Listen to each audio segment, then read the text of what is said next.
আইমান সাদিক বয়স মাত্র ৫ বছর। এই বয়সে যখন তার ছুটে বেড়ানোর কথা, তখন সে বিছানায় শুয়ে লড়ছে মরণঘাতী ক্যান্সারের সাথে। চুল ভ্রুর সব লোম পড়ে হারিয়ে গেছে শৈশবের কোমল চাহনি।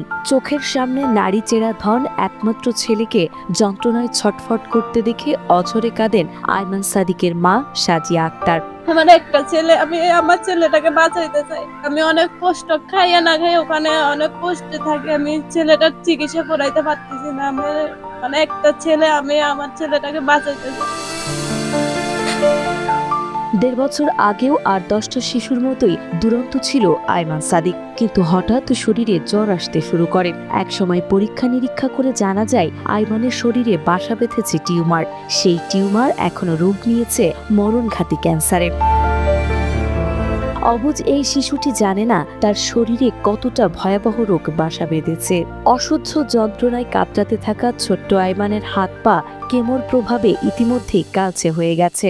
জন্ম থেকে ওর টিউমারটা নাকি ছিল, ওইটা ধরা পড়ে নাই। আমরা এখানে রাঙ্গামাটি সব ডাক্তার দেখেছি, কখনো ধরা পড়ে নাই। ওর সবকিছুই ভালো ছিল। ওর যখন ৩ বছর শেষ হয়েছে তখন ওর পায়খানা কষা হয়ে গেছে বেশি। তো আমরা ডাক্তার দেখাই, সিরাপ সবকিছু খাওয়ানোর পরেও ওর ওইটা কমে না। যতদিন ওষুধ খাওয়াই ততদিন কম থাকে। তারপরে সার্জারি ডাক্তার দেখাইছে, উনি বলছে যে ওর মানে ইয়াতে সমস্যা আছে। তখন ওর পায়খানা প্রস্রাব বন্ধ। রাঙামাটির তবলছড়ি ওয়াবদা কলোনি এলাকার বাসিন্দা আইমানের দরিদ্র মা বাবা।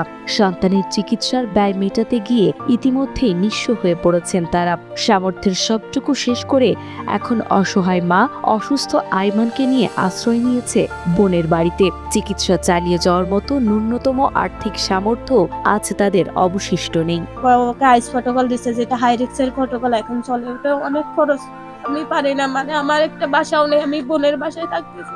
আগে বাসা ভাড়া ছিলাম, এখন ওইটাও পারতেছি না আমি। একমাত্র সন্তানকে বাঁচাতে নিরুপায় মা বাবা একাধিকবার হাত পেতেছেন সমাজের বিত্তবান ও মানবিক মানুষের কাছে।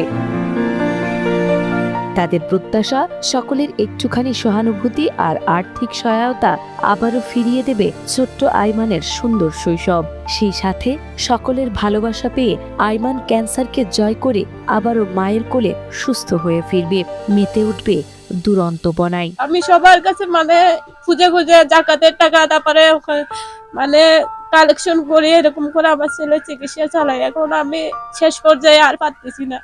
আমার আর 13টা কেমো বাকি আছে, ওগুলো আমি কোনোভাবেই দিতে পারি না। আমি বাচ্চাটাকে বাসায় নিয়ে আসছি, এখন যে নিয়ে যাবো আমার কাছে 10টা টাকা নাই। আমি এলাকা সবার কাছে বলতেছি যে ভাই আমাকে কিছু টাকা দিয়ে সাহায্য করার, নাইলে কিছু টাকা আমাকে কোনো একটা পথ দেখান।